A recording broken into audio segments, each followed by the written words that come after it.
আজকের কবিতাটি আমার খুব পছন্দের একটি কবিতা। এই কবিতাটি যতবারই পাঠ করি আবেগপ্রবণ হয়ে পড়ি। আজকের কবিতা কবি শুভ দাশগুপ্তের লেখা জন্মদিন। আজ পহেলা শ্রাবণ।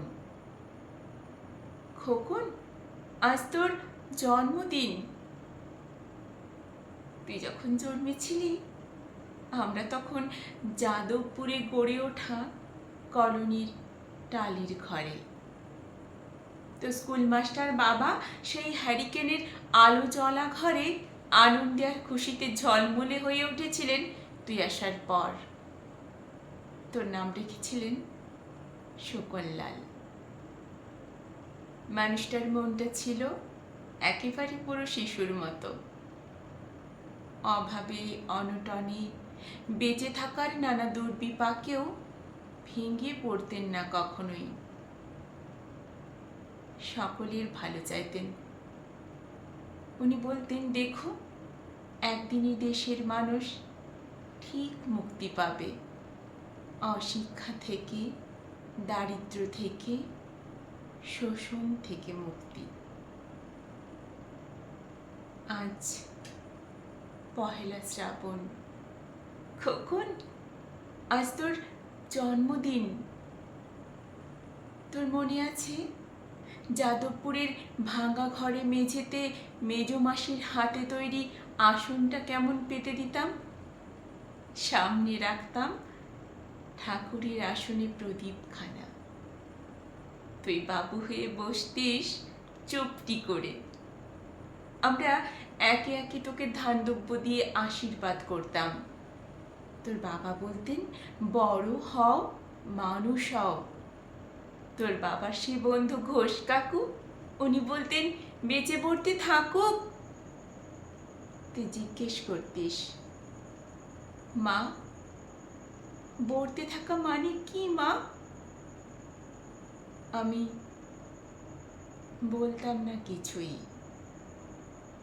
শুধু ধানদব্যই দিতাম আর মনে মনে বলতাম, ঠাকুর ঠাকুর আমার খোকনকে মস্ত বড় মানুষ করে তোলো। ও যেন সত্যিই মানুষ হয়, ওর যেন কোনো বিপদ না হয় ঠাকুর।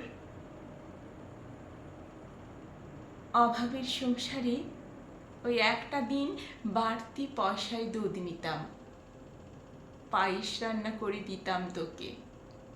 তুই পায়েস খেতে বড় ভালোবাসতিস। তোর বাবা সামনে সেই দোকানটা থেকে নিয়ে আসতো তোর প্রিয় মিষ্টি ছানার গজা।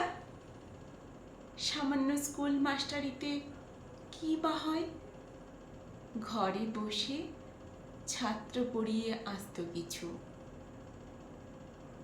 দাও দাও অভাবের আগুনে সেই রসদ পড়তে সময় লাগতো না। তোর বাবা জামা সেলাই করতাম আর বলতাম, সামনের মাসে দুটো জামা বানিয়ে নিও। উনি বলতেন, খোকন বড় হচ্ছে, উঁচু ক্লাস, সামনের মাস থেকে ভাবছি আধশের বাড়তি দুধ নেব, দুধে শক্তি বাড়ে, বুদ্ধি বাড়ে। শক্তি আর বুদ্ধি না হলে তোমার খোকন মস্ত বড় মানুষ হবে কি করে? ভাবছি আরো দুটো টিউশন নেব। ছাত্র পড়িয়ে ক্লান্ত মানুষটা দিনের শেষে পুরো বিধ্বস্ত হয়ে যেতেন। জোনাকিরা তখন উঠোনের ধার ঘেঁষে আলপনা আঁকত, আর তুই ঘরে বসে পড়া মুখস্থ করতিস, ইতিহাস, ভূগোল, বিজ্ঞান। উনি তখন মাঝে মাঝে বলতেন, খাওয়া দাওয়া একটু করো, শাড়িটাও তো দেখছি বেশ ছিঁড়েছে, সামনের মাসে তোমার জন্য একটা শাড়ি নিয়ে আসবো। আমি বলতাম, সামনে খোকনের উঁচু ক্লাস, কত বইপত্র কিনতে হবে, কত খরচ। উনি দীর্ঘশ্বাস ফেলে চুপ করে যেতেন। জোনাকিরা আলপনা আঁকত আগাছার ছোপে, আর আবহ সঙ্গীতের মতো তুই ঘরে বসে পড়া মুখস্থ করতিস, ইতিহাস, ভূগোল, বিজ্ঞান। না না, ঈশ্বর তোকে নিরাশ করেননি। তুই কত বড় হলি, সব পরীক্ষায় কত ভালো ফল হলো তোর। তোর মনে আছে খোকন, প্রথম মাসের মাইনে পেয়ে তুই আমাদের জন্য কত কি কিনে এনেছিলি? তখন তো আমরা চলে এসেছি শ্যামবাজারে, তোর দোকানটা সাজানো গোছানো সেই দামি ফ্ল্যাটে।